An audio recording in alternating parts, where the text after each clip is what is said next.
Le quiero dar la bienvenida a esta hora a Michelle Maffei, docente especialista en prevención del crimen organizado, y al general Patricio Carrillo, exministro del Interior. Gracias a ambos por acompañarnos para analizar los retos y desafíos que tendrá quien sea presidente o presidenta de la República en materia de seguridad. Quiero empezar con Michelle. Antes de analizar quizás esos retos y desafíos, entrar en el contexto de lo que vimos esta mañana. El gobierno emitió una cadena nacional con resultados de los operativos del bloque de seguridad, ya con la presencia o asesoría de Eric Prince, y decían, por ejemplo, que se han desarticulado grupos delincuenciales, detenidos a más buscados, a objetivos de intermedio valor, incautación de armas, etcétera. Pero sin embargo, el 2025 está siendo el año más violento, según lo que registran las cifras hasta ahora, más de 2.000 muertes violentas en lo que va del año. Totalmente, y muchísimas gracias por la invitación, Liz, un gusto total. Evidentemente, Ecuador sigue rompiendo récords. Lamentablemente, Durán terminó siendo ya justo al mes anterior la ciudad como tal más violenta de toda América Latina y el Caribe. Sobrepasamos ya a Puerto Príncipe, Haití. Muchísimas personas me decían, no compares Ecuador-Haití. Yo decía siempre que evidentemente íbamos a terminar en ese punto ya, y ya sobrepasamos inclusive Haití, que es un desastre. Haití lamentablemente es un estado ya fallido. Ahora, cuando hablamos de los resultados del bloque de seguridad, sí lograron que Estados Unidos, más que todo el distrito o se puede decir de Brooklyn, emite una sentencia para Fito, para que Fito sea considerado como que esté dentro de la lista o el denominado wanted list, porque ha sido un problema para Estados Unidos como para Ecuador. ¿Es algo positivo? Sí, totalmente. Creo que si lo extraditan a Fito, primero si lo logran encontrar y lo pueden extraditar, creo que va a ser algo muy bueno para el Ecuador. ¿Por qué? El gran caso de Gerardo García Luna de México. Él está ahorita ya en el sistema de prisión de Estados Unidos y en Nueva York, y debido a que está dentro del sistema de prisión de Estados Unidos, él se mantiene en prisión pese a que trató de sobornar a otros reos e inclusive a personas dentro del sistema legal de Estados Unidos, simplemente que no lo pudo hacer como si Gerardo García Luna se hubiese quedado en México. Entonces, sí es algo positivo. Ahora, el problema en donde yo me enfoco es que lamentablemente por día Ecuador está teniendo 26 homicidios. Eso quiere decir que pudiéramos terminar el año con 10.000 muertes violentas, más o menos. Con toda la facilidad del mundo. ¿Por qué? Porque nosotros tenemos una puerta giratoria dentro del sistema legal o judicial. ¿Qué es lo que significa? Justo el fin de semana anterior salió la noticia de que hubo 68 detenidos dentro de un operativo del bloque de seguridad.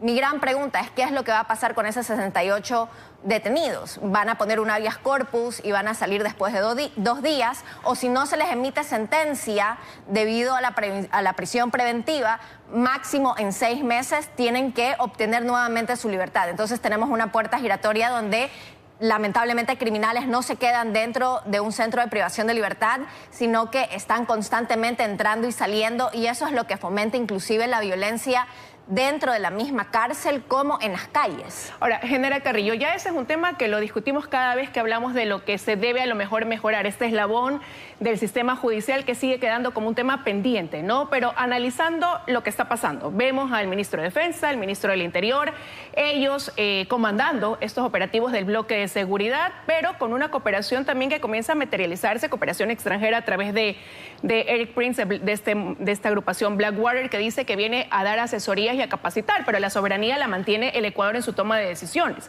Cuando uno ve eso, cuando vemos que los ministros se reúnen con un senador que maneja el fondo de recursos para América Latina y dicen que se van a priorizar acuerdos, que ya se ha dado una colocación mayor de recursos, ¿qué expectativa se genera? ¿Qué esperamos ver? ¿Cómo se materializa todo esto? Gracias, Liz. Buenos días, Michelle, también, y a todos los ecuatorianos. Los retos y los desafíos en materia de defensa y seguridad son múltiples, sin duda, y las opciones cada vez no son muy amplias. Por consiguiente, hay que recurrir a todos los espacios. Yo creo y veo con buenos ojos todo lo que se puede hacer, porque al final, en las condiciones de violencia que está experimentando la sociedad ecuatoriana, todo debe ser absolutamente bienvenido. Los riesgos estos pasan también por el mapa de riesgos múltiple que vive el Ecuador, pasa por la irracionalidad política. El Ecuador se ha convertido en un país con políticas de gobierno. No logramos diseñar políticas de Estado. Por consiguiente, lo primero que hay que hacer es cohesionar al Estado. No podemos ir nosotros, la mitad de ecuatorianos, a pedir cooperación a un país y la otra mitad estar gritando fuera y no queremos este tipo de cooperación. No podemos estar nosotros acercándonos porque en geopolítica, en geoeconomía, en geoestrategia, no podemos estarnos acercando a gobiernos que no se parecen democracias, pero sí a otras instancias. Por consiguiente, creo que lo primero y el primer reto de cualquiera de los dos candidatos es cohesionar el Estado. Lo segundo, romper con la corrupción y la impunidad, porque así como hay múltiples opciones, también ya no están teniendo impacto. Los decomisos, las detenciones masivas, lo que está generando es también más corrupción y más impunidad.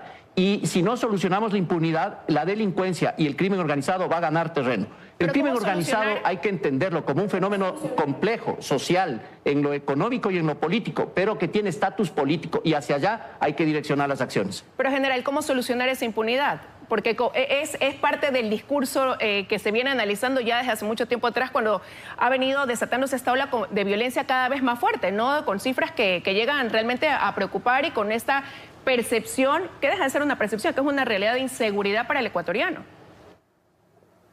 Sí, eso, primero, lo primero, entender bien el complejo fenómeno que estamos experimentando desde lo político, porque no podemos nosotros llegar solamente a la mano de obra. Tenemos que llegar a aquellos políticos que están en nómina de los carteles, a aquellos funcionarios públicos que colaboran con el crimen organizado, y para eso se necesita un trabajo de inteligencia. ¿Pero con qué ley de inteligencia? 15 años que venimos demandando la ley de inteligencia. La Asamblea Nacional tiene una enorme tarea en este sentido. Las reformas son necesarias y para eso hay indicadores. Si nosotros vemos el índice global de crimen organizado, nos damos cuenta que ahí hay indicadores, no solamente para determinar si hay alta criminalidad y baja resiliencia, sino cuáles son los mecanismos de solución. Si nosotros vemos la paz positiva y la paz negativa, que es esta paz mafiosa, que son acuerdos entre organizaciones criminales para esconder un poco la violencia, o la paz positiva, que tiene que ver con transparencia, que tiene que ver con un liderazgo propositivo entre todos los poderes del Estado para encontrar soluciones, con leyes de calidad, que es lo que el Ecuador no tiene. Nosotros no tenemos ni siquiera capacidad tecnológica ni legal para infiltrar personas en las organizaciones criminales. Se habla de 30.000 millones de lavado de dinero, pero no podemos nosotros revisar ni hacer reformas económico-financieras. El sigilo bancario va a ser un tema que siempre se va a precautelar, al igual que la ley de extinción de dominio, porque se tiene temor a que se convierta en un mecanismo de persecución. Y sin embargo, esos son los temas estructurales que tienen que ver también con la violencia extrema que estamos viviendo. Ahora, Michelle, eso podrá tomar tiempo, tendrá que pasar a lo mejor por el nuevo periodo legislativo que arrancará en mayo, pero mientras tanto, ¿no? Seguimos teniendo, como decimos, y perdón que sea reiterativa, estas cifras. Viene este asesor estadounidense y dice, hay que atacar quizás primero a las pandillas, a trabajar con estos grupos que predominan en otros países y que por eso hace que los gobiernos, ciertos gobiernos se fortalezcan, permanezcan en el poder, porque tienen una especie de convenio. Acá propone eso, ir primero a estas estructuras focalmente, pero hay quienes dicen que se debe incluso ir de la mano con una intervención integral. Intervenciones que ya se han dado pero no han funcionado. ¿Es ese el camino quizás para ver resultados en el corto plazo? Bueno, Eric Prince, evidentemente, siendo el fundador y el dueño de Blackwater, siempre va a tener una percepción muy militarista al combate contra el crimen organizado. Y aquí voy a ser muy clara en que Eric Prince y Blackwater tienen muchísima experiencia en Medio Oriente, no tanto en América Latina, Medio Oriente más que todo, y también África con Somalia, Irak, Afganistán. ¿Es una realidad diferente a la latinoamericana? Sí. ¿Tienen problemas similares? Sí. ¿El terrorismo y el crimen organizado ambos trabajan dentro del mercado ilícito? Sí, pero son diferentes. Uno tiene una visión netamente política y el crimen organizado tiene una visión netamente económica. Entonces tú no, por ejemplo, ISIS, que quería montar su califato, ahora Afganistán es el califato como tal, con ley Sharia. Ahora, cuando hablamos de alias Fito o Colón Pico o de alias Negro Tulio, a ellos no les interesa montar un Estado bajo una ley cristiana o una ley sharia en absoluto. Lo que a ellos les interesa, indiferentemente que gane el señor Noboa o la señora Luisa, o indiferentemente que tengamos una dictadura tipo Venezuela, a ellos lo que les interesa es que el Estado sea fácilmente corrompible, es decir, que puedan con facilidad generar ciertas cuestiones de corrupción. dentro de estructuras políticas como de estructuras económicas. Lo que a mí me llama la atención es que Eric Prince solamente se está enfocando en las estructuras criminales, pero evidentemente porque ese es el know-how. Si de verdad queremos ir detrás de las estructuras criminales, el corte y el enfoque tiene que ser esas personas dentro del sector político y económico que son los solapadores número uno de estas estructuras criminales. Gran ejemplo, ¿quiénes son los banqueros o los bancos privados, públicos y también las cooperativas que ayudan a lavar los activos aquí en el Ecuador? El 50% de las cuentas donde se lavan activos en el Ecuador pertenecen a personas que son extranjeras y el otro 50% a locales. Entonces, ¿por qué no se hace una investigación profunda del sistema financiero? Otro gran ejemplo, y esto es a nivel global, casi el 50% de los bancos internacionales no tienen las herramientas necesarias para poder detectar de una manera eficiente y rápida movimientos criminales. Entonces, nosotros estamos yendo básicamente en contra del crimen organizado. No le podemos agarrar con la misma rapidez que ellos están mutando constantemente. Y ahora hay que sumar eso a inteligencia artificial. Justo el 2025 es un año súper particular para el crimen organizado porque está cambiando, no solamente en el Ecuador, sino alrededor del mundo. Ahora, general, hay que fortalecer la UAFE, hay que también siempre quedar en ese pendiente de cómo afectar esa economía de estos grupos criminales, ¿no? Atacar desde esa parte de estas estructuras, pero también, claro, la pregunta es, mientras pasa eso y se realiza un trabajo de contención, ahora a lo mejor con capacitación extranjera, con ese apoyo, con esa asesoría, ¿está nuestro bloque de seguridad, policías y militares preparados para contener lo que eso puede desatar en las calles a manera de reacción, de respuesta que puede venir incluso desde las cárceles hacia afuera, por ejemplo? Y, mire, per se las amenazas y los riesgos van a existir, estos no van a eliminarse. En el corto plazo yo creo que hasta los más antimilitaristas van a pedir la fuerza. Nosotros abogábamos porque la legítima defensa de manera privilegiada se le otorgue al policía, es decir, él tenga la iniciativa ante un mecanismo de una inconducta, digamos, que no quieran obedecer los delincuentes en la calle. Eso no se le ha dado, se toma siempre como que es afectar el tema de derechos humanos. Yo creo que más bien es fortalecer el tema de derechos humanos.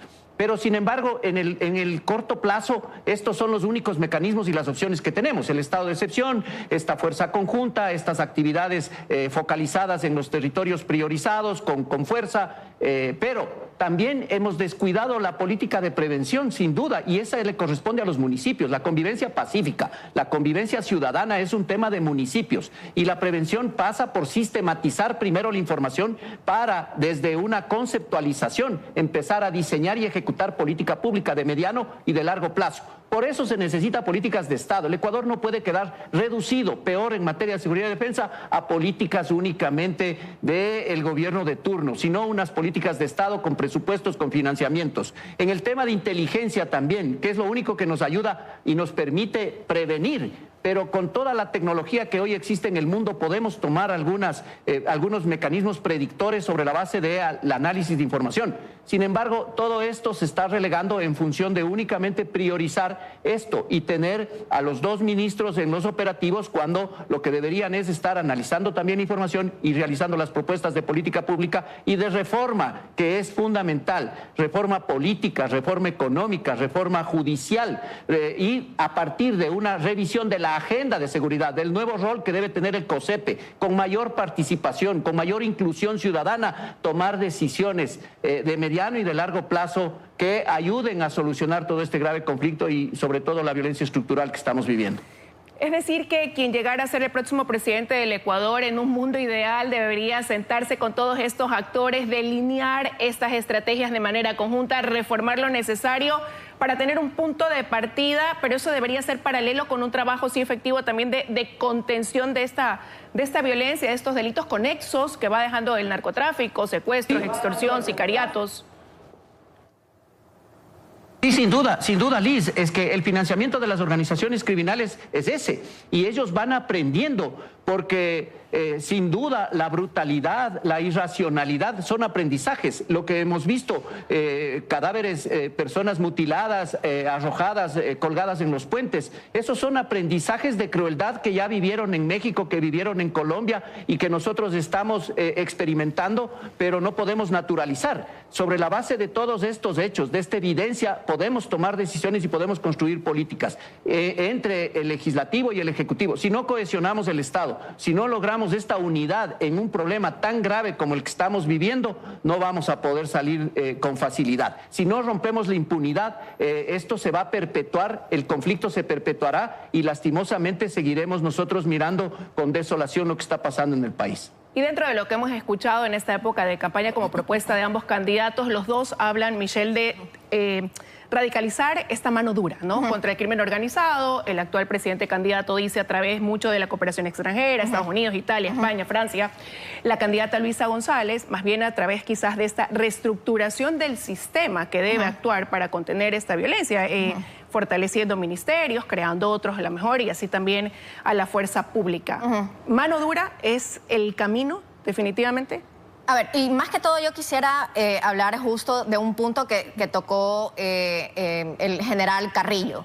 Cuando yo hablo más que todo de enfocarnos en cortar el nexo de las estructuras políticas, ciertos GATS que trabajan lamentablemente con el crimen organizado y los bancos, no significa que la gente que tenga esa posición significa que está en contra del militarismo. Al revés, es súper necesario tener Policía Nacional y Fuerzas Armadas, más que con armas que tengan la inteligencia necesaria y la tecnología necesaria. Pero manteniendo ese trabajo conjunto, porque quienes dicen que los militares tienen que regresar a la frontera, no estar cumpliendo el papel que tienen. Exacto, es que tienen que regresar a la frontera. Yo tengo una propuesta, se puede decir, un poco más picante, porque siempre nosotros estamos detrás de qué es lo que sale del Ecuador, de los puertos, porque evidentemente para cooperación internacional lo que les interesa es que la droga se quede en Ecuador para que no llegue a Europa, para que no llegue a Estados Unidos.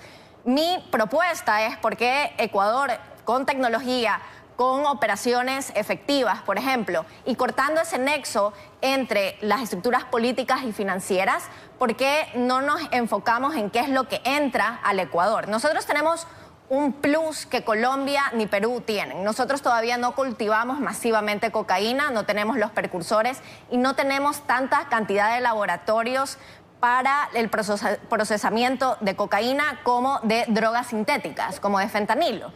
Todavía no tenemos esa capacidad. Entonces, si nada entra dentro del Ecuador, ¿qué es lo que va a salir? Absolutamente nada. Y el crimen organizado se va a reorganizar y muy posiblemente todos los GDOs nacionales, más que todos los locales, van a decidir migrar, sea a Colombia o al norte del Perú, donde están lucrando muchísimo dinero con todo lo que es minería ilegal de oro.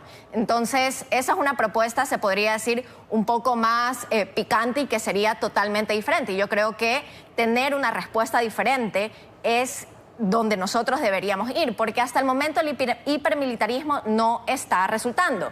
Si tratamos con la propuesta de la señora González de una reestructuración, lo que va a pasar es básicamente lo mismo que pasó con la reforma del 2014, donde tuvimos las 3 megacárceles, Turi, La Tacunga y la penitenciaría del Litoral, y básicamente lo que generó fue poner una tapa a una olla de presión. Nos compró un poco de tiempo y oxigenó más que todo el sistema judicial, como los centros de privación de libertad. Pero ¿de verdad hubo un cambio estructural? No, porque otra vez tenemos los mismos problemas que teníamos antes del 2014. Ahora, todo esto, lo mencionado, va a tomar tiempo, necesario sí, pero tomará tiempo. Pero general, en el corto plazo, para ir disminuyendo esta escalada de violencia, que las cifras bajen, que el ciudadano se sienta más seguro al salir en las calles, que no esté con el miedo de voy a ser secuestrado a lo mejor, ¿qué acciones usted enumeraría, debería ejecutar el próximo gobierno de entrada? Mire, el próximo gobierno necesita hacer mucha inversión en tecnología y en recuperar a las instituciones que han sido muy debilitadas en términos no solamente de meritocracia para la designación de funcionarios en el sistema de justicia, reestructurar y tener un modelo de gestión acorde a los actuales momentos.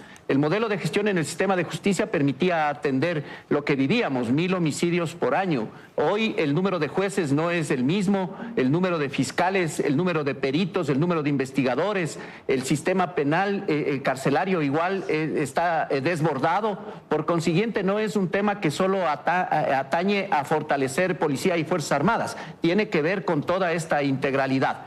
Pero además, yo creo que hay que hacer todos los esfuerzos necesarios para en el corto plazo recuperar el Estado de Derecho. La mayoría de países, si no son todos los países del mundo, conviven con la cocaína, pero no conviven con estos niveles de violencia. Y nosotros experimentamos esto porque se perdió el Estado de Derecho. Hay que recuperar el Estado de Derecho. No puede ser que los casos como Metástasis, Purga y Plaga hayan evidenciado que la mitad de la Corte Provincial y las Cortes Nacionales de Justicia estén involucrados autoridades de este tipo. Entonces hay que ir hacia esos espacios. En el corto plazo no hay más opciones que estas, no hay más opciones que enfrentar en las calles, que hacer todos estos esfuerzos, pero hay que también trabajar y hacer mucho esfuerzo en prevención. Insisto, este es un tema que le corresponde a los municipios y los alcaldes muchas veces hacen oposición por esta irracionalidad política, que es lo que lastimosamente al final sufre el ciudadano.